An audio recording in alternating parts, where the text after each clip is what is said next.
So good morning, everybody, and welcome to this training event. My name is Eija Honkavaara, and I work as a research professor in Finnish Geospatial Research Institute. And today we will have this training on use of machine learning techniques in remote sensing for forest disturbance management. And this is part of our ongoing RESDiNET project.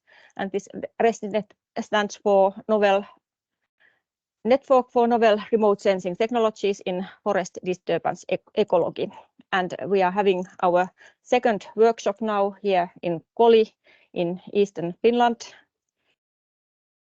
in our national park. We can see here our national views, and it is really great place to have this kind of seminar. And I'm happy to welcome everybody to listen our workshop.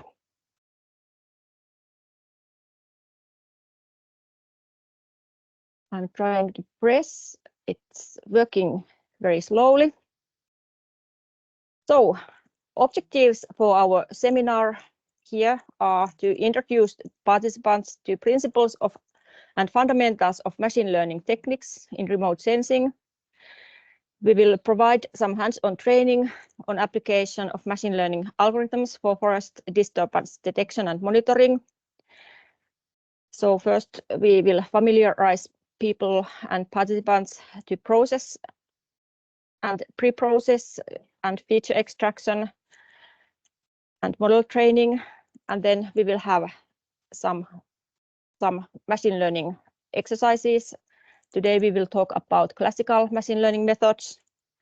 Then we will discuss about advantages and limitations of different machine learning techniques. And we will have case studies and real-world applications in machine learning for remote sensing of forest monitoring.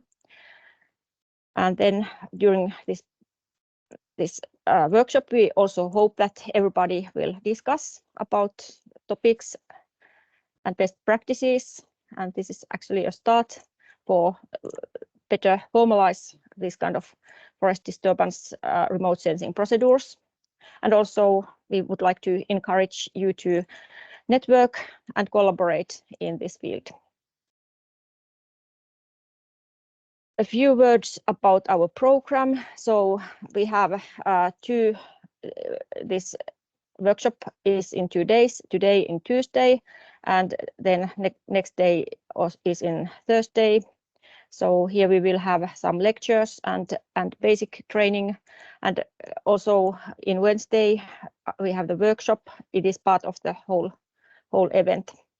So now I'm giving my starting words, and after me, Professor Ilkka Pölönen from University of Jyväskylä will tell more about machine learning technologies. So you will get a lecture about that. And then we will have this hands-on training by Raquel, Alves, Oliveira, and Roope Näsi. And then this day's program ends with excellent presentation by Zbynek Malenovsky from University of Bonn. So he will also talk about hyperspectral remote sensing and machine learning in that. And then we will go further to this further program on Thursday later.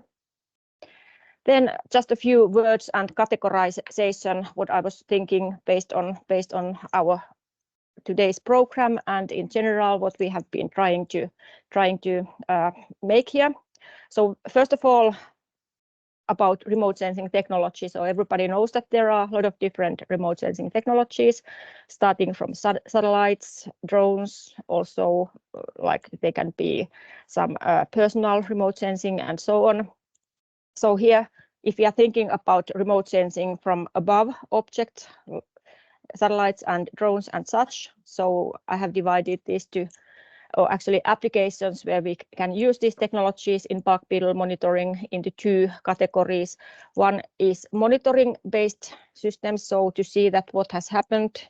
So there maybe the most important thing is to detect, for instance, dead trees or see some kind of degradation or this kind of phenomenon. And the second big objective for us is early detection. And for this monitoring-based systems, we can talk different resolutions, spatial resolutions, like 10-meter ground sample distance, 1 to 5 meters, 30 to 1 meter, 30 centimeters to 1 meter, and then less than 30 centimeters. So we have different objectives and possibilities in this different kind of technologies.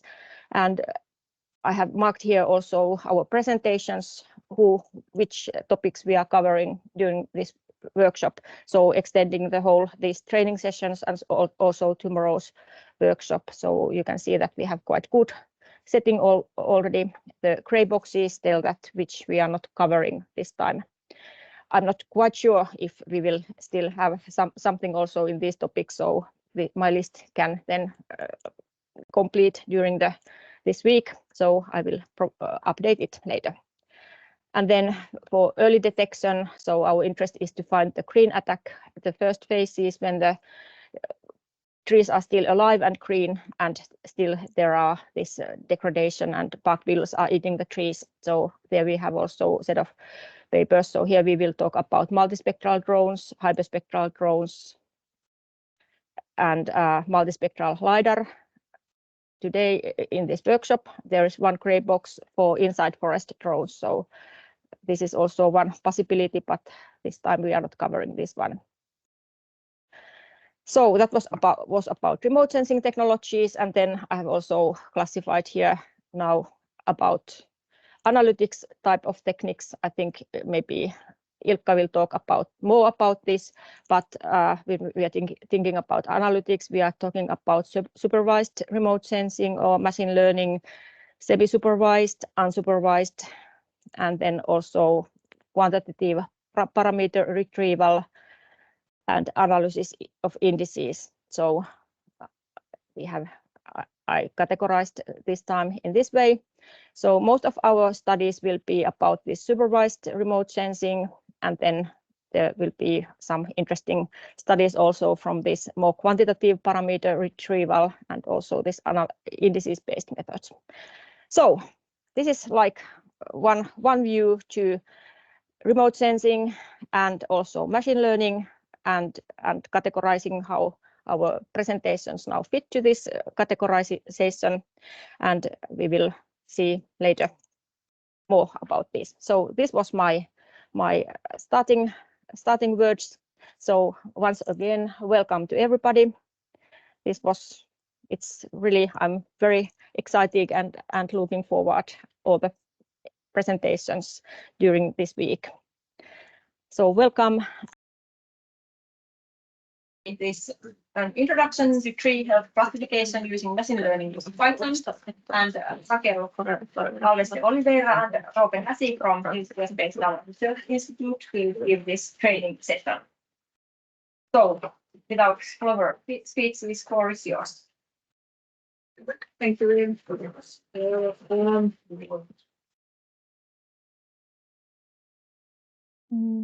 Just testing if it's okay. Yeah, thank you and welcome back, everybody. We will do an introduction to tree health classification using machine learning Python. Basically, we use the scikit-learn tools, and it's some basic steps for starting. So if you are advanced, I hope it's not going to be so boring, but at least the application is quite interesting. We will have data from the area we are now, Koli, actually not from Koli, from Helsinki, but it's also related to bark beetle. And this is our agenda. We'll talk a little bit of our pipelines, what we've been using in our group in FGI, with our drone data collection and then analysis. We will do a little bit of data visualization before starting the training the models and so on. And then we go for the machine learning. So I have shared with you some files and you can follow with us. So it's easier like that we don't have so much time to be coding but I hope that everybody has got and it's working. If not, we can of course help today or later. And yeah, just to start a little bit of our data collection for our studies. Here are some examples of drones we've been using and of cameras. So we have a RGB camera, we have multispectral cameras. These are from MicaSense, and the RGB here is from DJI. We have also hyperspectral cameras. We have two of these, one in Vineyard area, one in Sweden. LiDAR, thermal. So these are basically basic systems that we have been using to collect data for our analysis.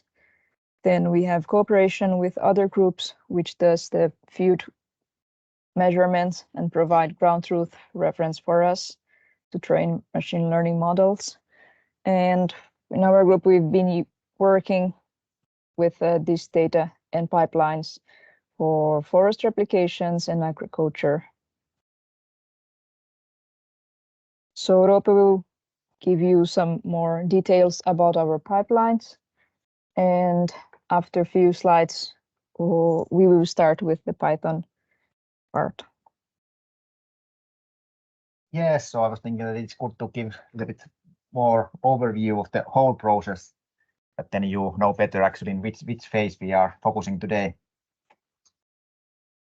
Yeah, so if we are doing traditional supervised machine learning, so first of all, the data what we need the remote sensing data, can be drone flights, but can be also something else. And then we need the ground truth. And in this forest case,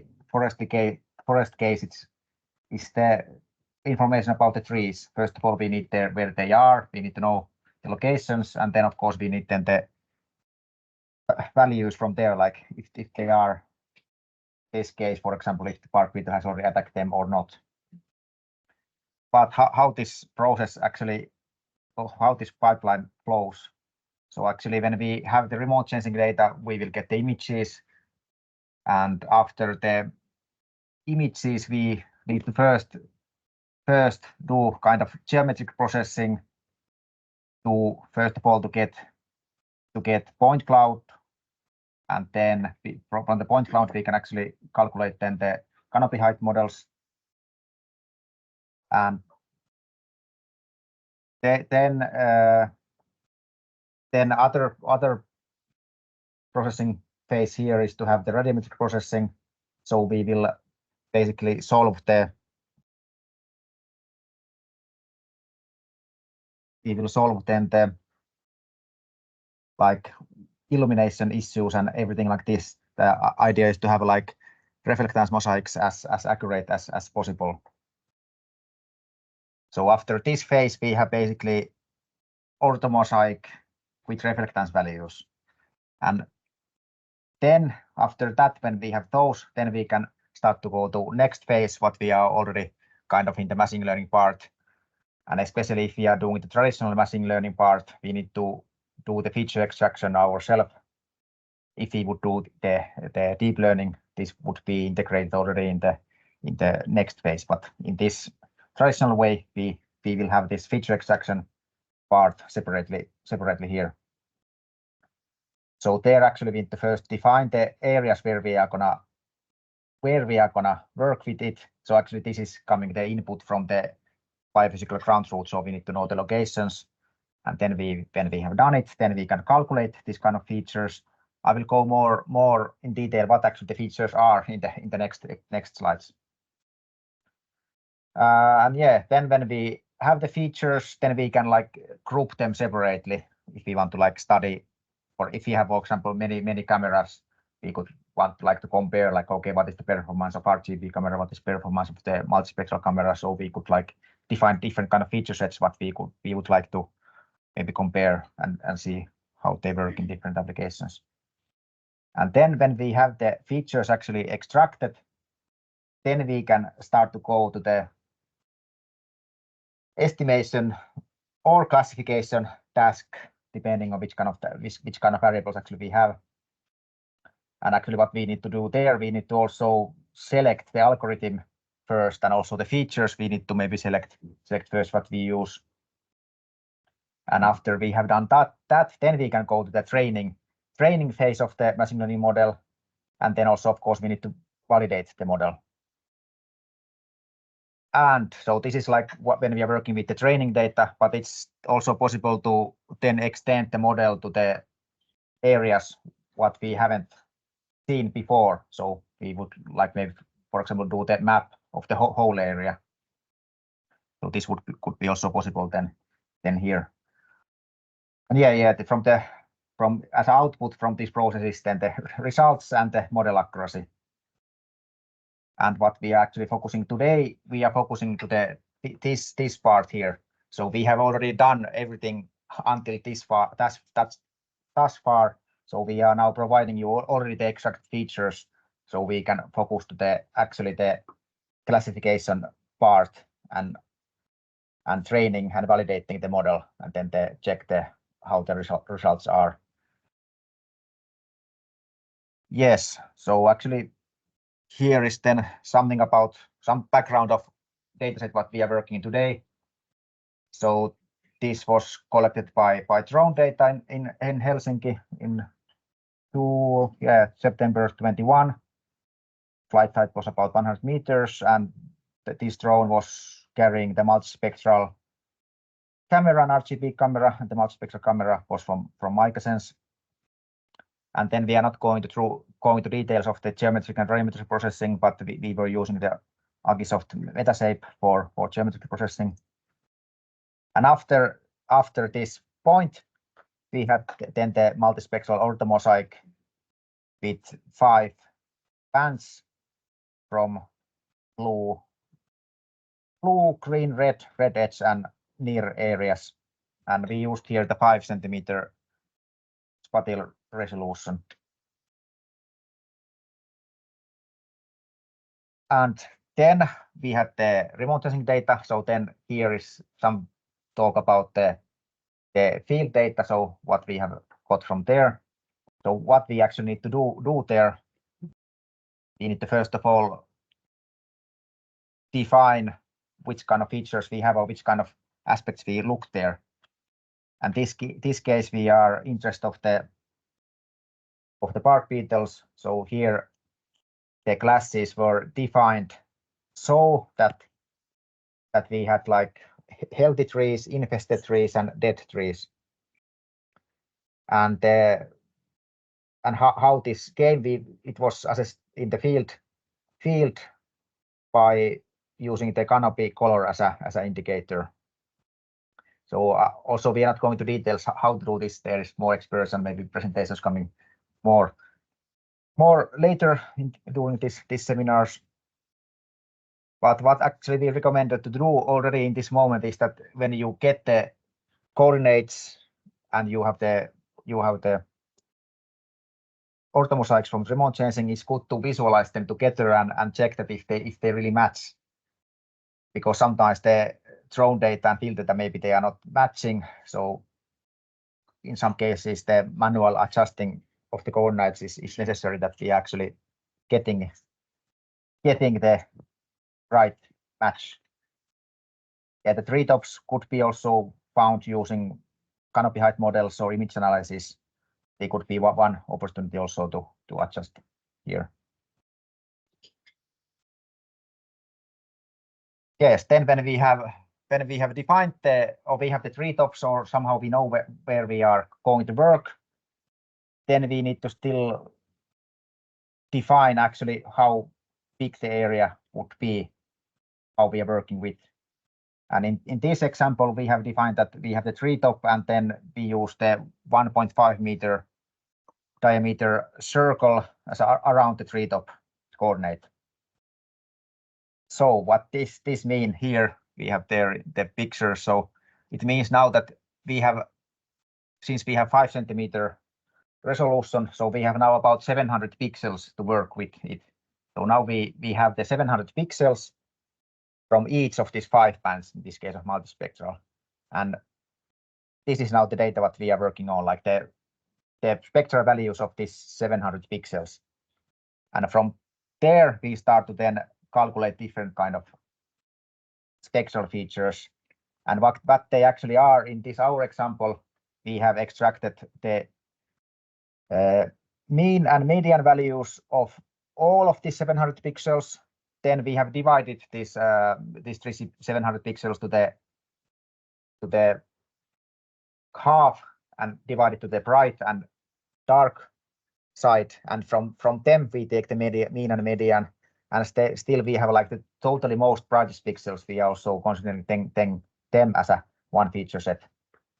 And in addition to that, we have been extracting we have been doing the normalized spectra. So it means that we are dividing the all mean values by the sum of whole spectra, like that there is they are then normalized. This could help if there's, for example, some problems with the illumination conditions. And then also we are using the continuing remote spectral values here as a one set of the features. So after we do all of these things, we have then 5 bands and then 2 times 4 plus 2. So it means that we have actually 50 spectral features in the end in this example. And these ones we were only working with like they are all of them are like based on one band, but usually sometimes there can be more information if we combine different bands. And actually this is very common approach in remote sensing. So they are called the vegetation indices. So we are also computing 35 of them, or we have computed in this example what you have there, 35 different vegetation indices for the multispectral images. So this is now the features what we are gonna feed to the machine learning model. And then maybe Raquel could show a little bit now to visualize the data, how it actually looks. Yeah, let's try to see a little bit the orthomosaic if the QGIS decide to work again. It is basically not working.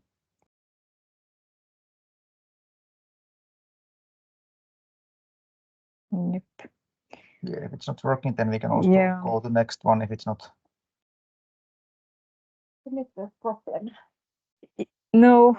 Mine doesn't work either. Chukis. Nothing works. Okay. Okay. No. So basically, I was going to show a little bit of this orthomosaic that we have shown here, and 3 locations and the spectra. But we can continue, and if it works later, I can show it again.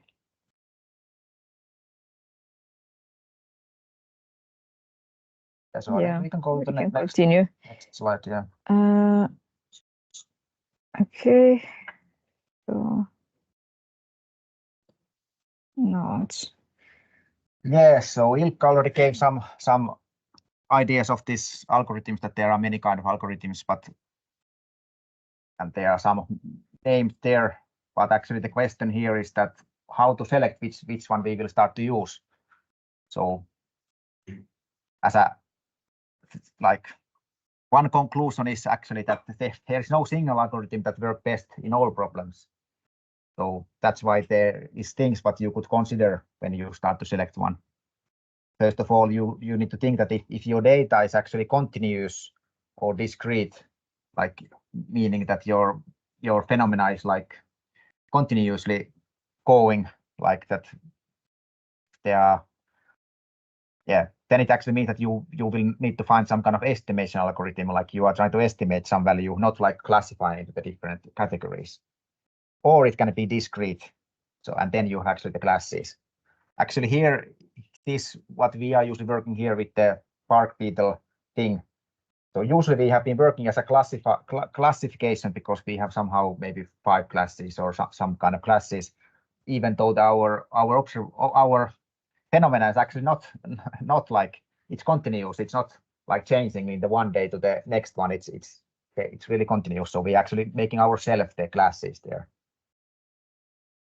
Yeah, actually we have sometimes used the both approaches, but today we will focus to the classification algorithm. So we have the classes there. Then what you need to also consider is that how much actually do you have data, because some algorithms, they might need a big amount of the data that they can even work, especially the deep learning algorithms, they need a lot of training data. Then also we could think about the data dimensionality and imbalance. So actually that how much features we have. And then also the imbalance means here that if our training set is like well distributed between the classes. So if we have like, let's say, same amount of the healthy ones, same amount of the infested ones, and same amount of the dead ones. So in some algorithms work better with this kind of data, and some a little bit less well. So this could also affect the choice what you will select. Then also it's good to think about how complex is the algorithm, and related to that, many algorithms have some kind of hyperparameters. So inside the algorithm there is some kind of small parameters what you need to maybe adjust that it will work well. Then one thing actually what it's maybe good to check if you start first time to do machine learning, supervised machine learning, is to check the literature, of course, and what others has used for similar tasks. So I think this could give also already quite nice ideas which one to select. And here we have now selected this random forest that we will actually demonstrate this one here. It's actually quite a lot of used in this kind of applications in remote sensing. And yeah, Ilkka already explained a little bit about the random forest, how it works, but maybe I will show a little bit more, or not going so details, but actually yes, the easier to understand first is actually the decision tree. And here is actually an example of to classify animals. And here we have, let's say we have giraffes and elephants and is it tigers and monkeys there. So actually the decision tree idea is that we could actually do in ourselves first some kind of nodes and decide which one is which. So first of all, here is like we can select that if color is yellow, there are some groups are going then to the down. So it's true here, and then we can continue this process and think if they are like high animals or low animals. If they are like more than 10 meters, so then they go to the left and right. So this kind of decision tree can be very like somehow we could build this based on just our knowledge, the decision trees. This will work in this kind of data when we actually know about the data and we know very well how to classify them based on ourselves. But this is not usually the case in the remote sensing data. The interactions between the data is more complicated. So then this random forest model is actually, like Ilkka told, it's using like many of those different trees. So that's why it's called forest, because there are like can be hundreds of these trees, and then it's taking automatically these rules there. It's selecting randomly the splits and then the data, and then start to do the training. So but because it's random, but the idea it's doing this randomly, but because it's doing so many trees, it will then, like, based on the majority voting, it will then decide the final class. Yeah, this is the basic things of the random forest. And yeah, about the hyperparameters, so I mentioned that they are sometimes important. So for example, this random forest model, the hyperparameters are, for example, like how many this kind of trees we put into the forest. And in the scikit-learn, actually this parameter is called n estimators. And then the other one is the one parameter there, what we could consider is the maximum depth of the tree, like how many layers there are in the tree, like in this sense. Yeah, about the random forest. So usually it's not require a huge amount of the training data, and it can quite well handle also the imbalanced data, even though they have also chances to improve it. But yeah, this is some basics of the random forest algorithm. Maybe Raquel now can continue about how to prepare the data that we can go soon to the Python itself. Yeah, so here's just a visualization of the files that everybody might have. So we prepare the files as Roope was explaining. We have the features extracted from the orthomosaics, in this case, the multispectral. So let's say we have those statistical features, which are going to be our columns. So for example, the mean of the band 1, then the band 2, and each line will be our sample, or in this case, one of the trees that was collected information in the field. And the next file, what we have will be the class, what we have defined. So it's our ground truth, let's say, reference to build the models. In this case, we had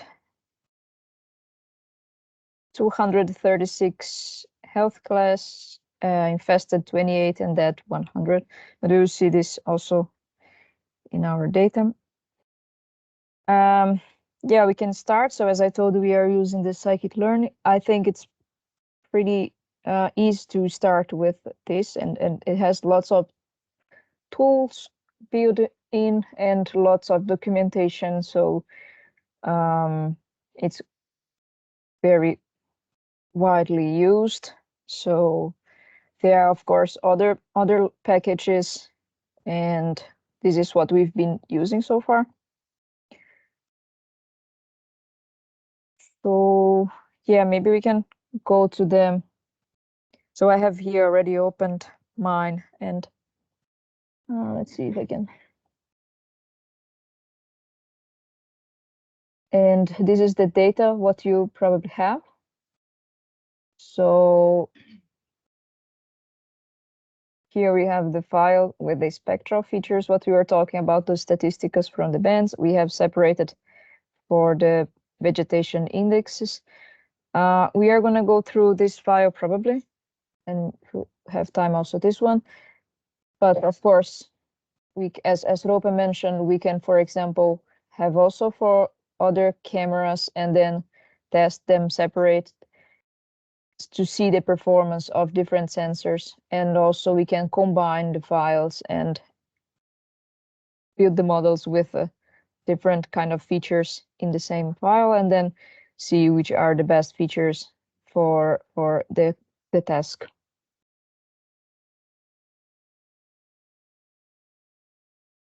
Okay, so does everyone here have the files and everything running? Good. So we can start from this code, which is the data visualization. Basically, it is important that we, before start to build the models, we check our data. As Roope was explaining, first thing we could check is if the data is matching, if we have the same tree from the field in the orthomosaic data, in the spectral data, so that we are extracting the right features, the features from the right tree. So after check that, we have to check also if our features were extracted correctly, if it makes sense, the values we have there. And that's what we are going to do here, some data exploration. So it's important that you have this kind of tools, for example, it's quite hard to check just opening the file and check by visually what they have there. So let's, for example, this one. So we have quite big file to just check by this. So that's why we usually first use some coding and plottings to check everything.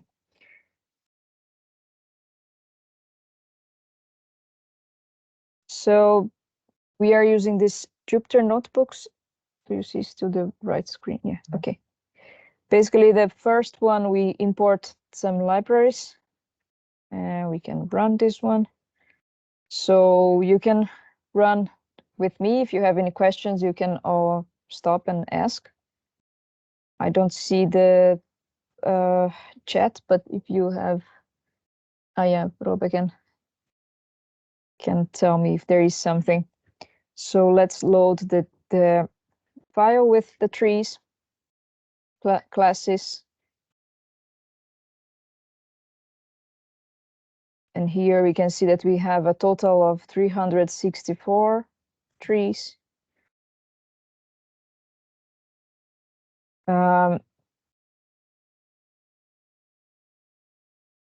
Here we can check how many classes we have for how many samples we have for each class. So the 0 here will mean health. 2 is the dead class, and number 1 is infested.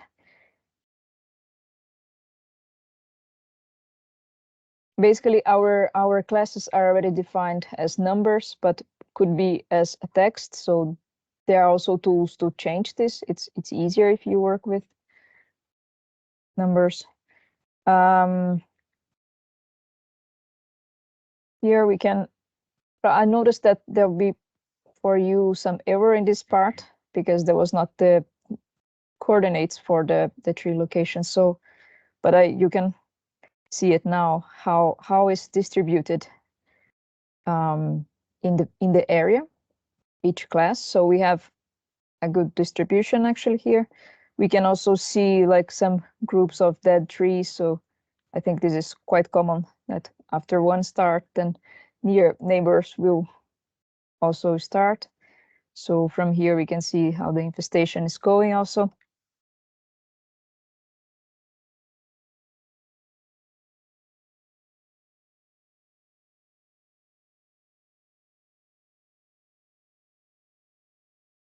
Yeah, so this same one is because the file what I shared did not have the tree locations. So that's why it probably gave an error to you, but it's not. Yes, yeah. Yeah, it's not gonna, for the next steps, it should be fine still. Yeah.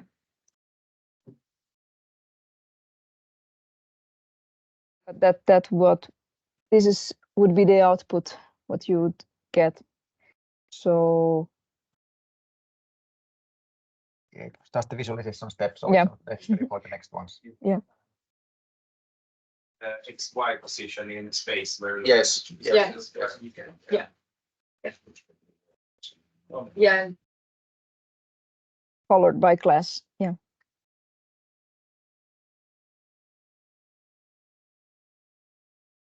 Yeah. So here we were visualizing how the class the field data is looking like. Now we can start to check our features. And in this case, we are checking first the spectral features, which are the statistical features computed for the bands. There is a link here, which is one of our works. So there you can see more details. Roope was also explaining how they were calculated, but you can see more details there. Of course, when you are working with this data, this is one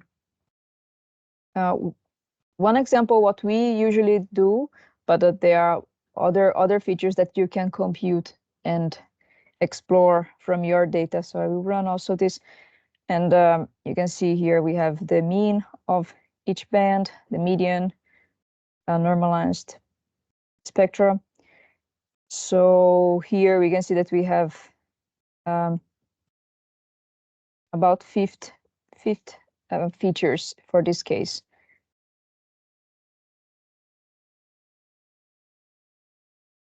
Then we can still do more plots. In this case, we have 50 features. I would run this kind of plots. We see the distribution of the features. We can have a look if some of the features already can give us ideas of groups. But of course, if you have a large data set of with hundreds of features, I would not run this because it will probably crash. So just here now, because we don't have so large data of features, and we can have a look. We can also have a look of, for example, these two ones could be already removed as they don't have a variance. So we could already check some ways that we could maybe remove features. As Jukka was also mentioning, we can do a feature selection. Here we compute the correlation of features. For now, this could be also a way to filter data already in the beginning. So here we have 5 bands. We are working with multispectral camera, but if we were working, for example, with a hyperspectral camera, where we have about 200 to 400 bands, we could have at the end thousands of 10,000s of features. And one way to already start filtering out features is, for example, taking the features that are very correlated with each other. So after we compute the correlation between them, we could filter some features based on if they are, for example, 98% correlated. You can leave some out. So this is why this kind of visualization is also here.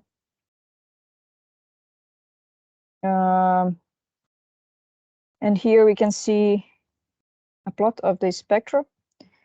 So hopefully it's working to everybody to here. Yeah. So just a visualization of a mean spectrum or for each class. So from this graph, we can also have an idea if we have some separation between the classes. And we can see here that these first bands were maybe already the best ones, separating these 3 classes, what we have defined. So here we have the mean and the standard deviation. So this can already give some clues if when we are checking our data. So again, when we have if we had a hyperspectral data, this would be much more bands, and you could maybe try to find areas if you want, for example, to select some areas to use and remove some bands.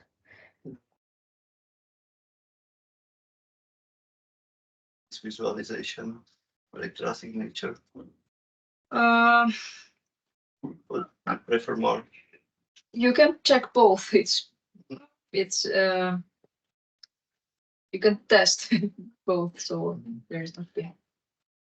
Just a question related how these statistical metrics were extracted. The extraction region for the single trees, and then we basically put all the pixels for all those trees in a big distribution from which we extract these different statistical properties for each band. Is it correct? Yeah. So we do not do that for the single trees first, and then we put them into a new bag and extract.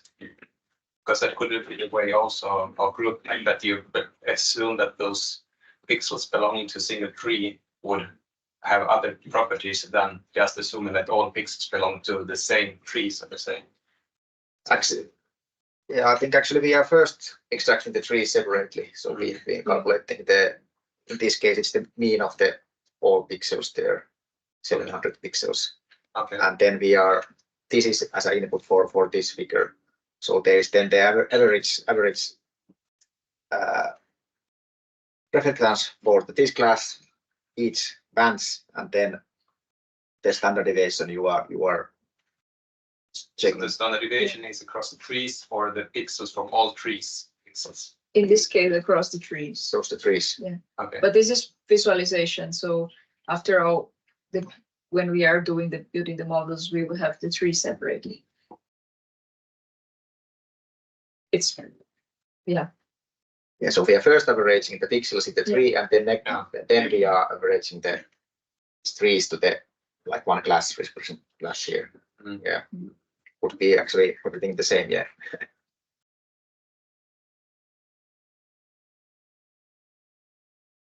Yeah, so yeah, here is that. Already try to look this. So seems that in this case the green, blue and red band seems to be like more separation. And for example, in the red edge, they are very, very near to each other. Everything here in the 720. So they are overlapping a lot. So this could already give some ideas of which kind of features in these data sets can be important.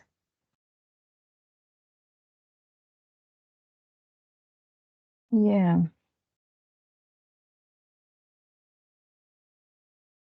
So, sorry.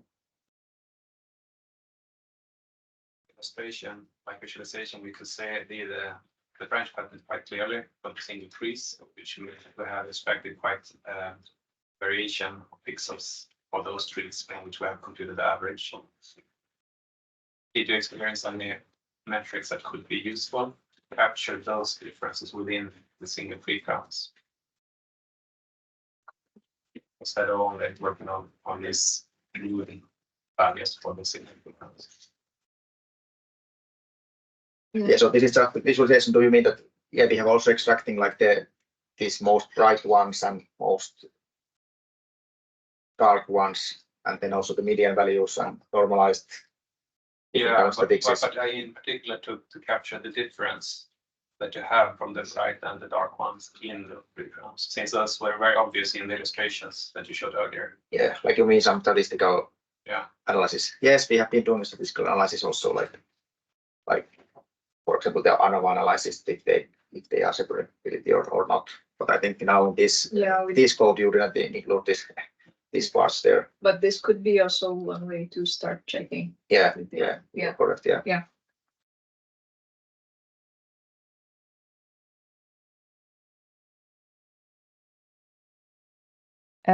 Yeah, so then we here just loading the vegetation index features file.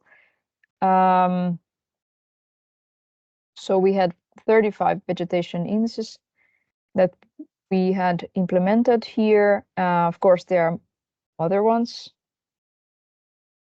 And these are most common what we've been using. Similar visualization to see if everything is going well with the features. Also, we can compute correlations, and if we have had quite many features, as I told you, we could already eliminate some of them.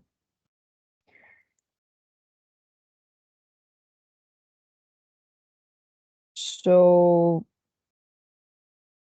we will see a bit more of the features later with the random forest, but these were like already some visualization of how it goes.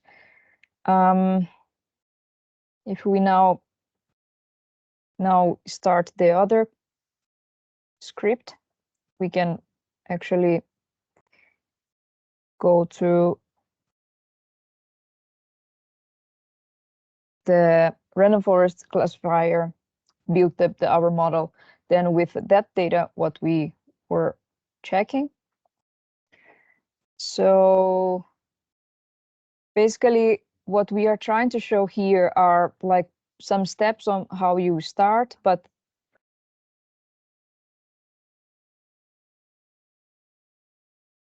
okay. So can you who it is? Can you see? We know who it is, but I don't know if you can get the microphone on. Yeah. Yeah, can I ask a question? Yes, please. Yeah, actually, I'm just following this notebook for the visualization. So let's go from the basics. So we are trying to classify the problem, right? Yeah. And we are trying to find the healthy infected, infested, and dead, right? Classify 3 of them. Am I right? Yes. Okay. So I just need to understand now. Let's see. There are plenty of features that you have shown to us. So I did not get actually what you have said earlier. So from the graphs you have shown visualization. So how and which features we should target? I mean, in order to classify these 3 classes. I mean, what should we see? The covariance and any particular metrics? Yeah. So you can do with as you mentioned, and also with, for example, some clustering methods and so on. But now what we are going to use is the random forest classifier, which will try to get for us, build the model with the best features. So basically it would be more automatic way. And at the end, we can see which features were more important. We can use only them. I get it now. Yeah. Yeah. So there are several methods. And when you have this kind of large number of features, the best is to use some method that we can get it more automated or somehow like that. But of course, there are also other methods which I don't know, we probably will not cover, but there are methods that we can use using this random forest or other methods that will select features to us. So we're gonna input all the features to random forest, right? Yes. Yes. Okay. You may proceed now. Thank you. Yeah. So if we have a very huge amount of features, we can start removing before input it to the random forest with some analysis, for example, which are more correlated, which features have very low variance, for example. So this could be one way also to start filtering before input to random forest, for example. But in this case, we are going to use all of them in input as input.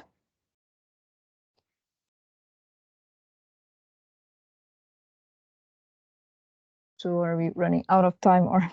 Yeah, we are. We will at 11:15 we will. Okay. Okay. Yeah. So yeah. Okay. So let's continue with. We need to get the homework. Yeah. For you. So I think. So this will be. Now we import. Yeah. Okay. Now we import. We continue with the next script where we are gonna build the model, the classifier model using random forest.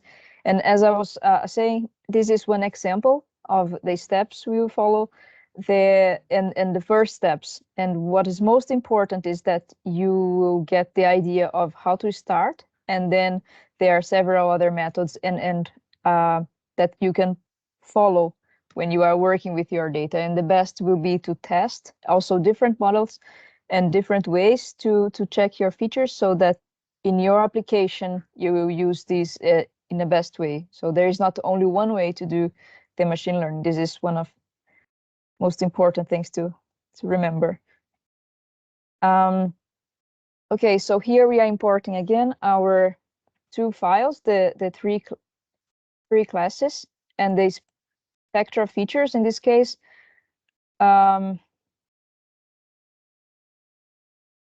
So here we see that we are loading all the features again in this part.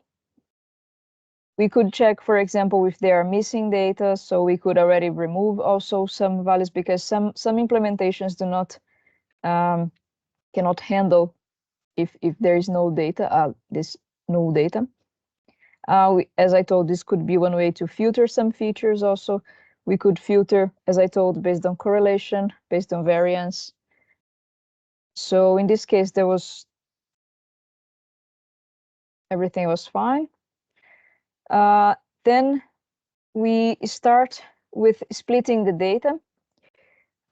This is an important part because we want to validate the model. We want to see the accuracy of the model after we build the model. So there are different ways that we can do this step. One is to have a part of the data separated, and it's not going to be used for, not going to be seen in the training phase. So in this case, we are putting here 25% of the data out, and then this data will be used to evaluate our model to see the accuracy. Another option is if we have more data, for example, from a different area, we could try also to use as a test data, which usually is a bit more difficult because it's a totally different area and it can be more complicated. Here I'm using 25%. In some cases, you can use larger amount. This will depend also from the size of your data. Yep, and let's run this also. So here I'm using this shuffle through and the stratify. This is one parameter that it's important because we have noticed that we have a class imbalanced. So we have very few trees which are actually infested and bit less that, sorry, very few that are dead and less infested than lots of trees health. So this will try to preserve that the same amount of each one will be, same percentage will be test data. So here now we have the number of data which will be used for training and the number for validation. So this data will not be seen during the training phase.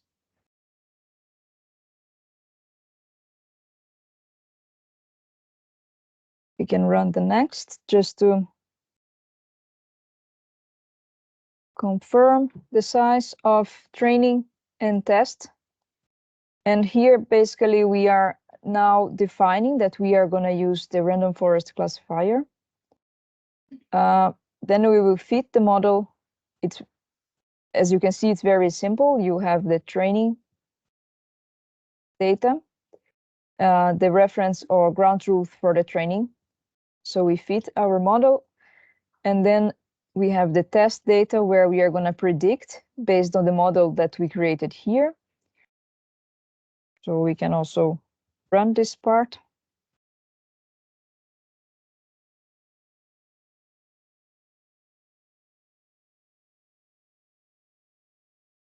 This is a warning, basically, so it's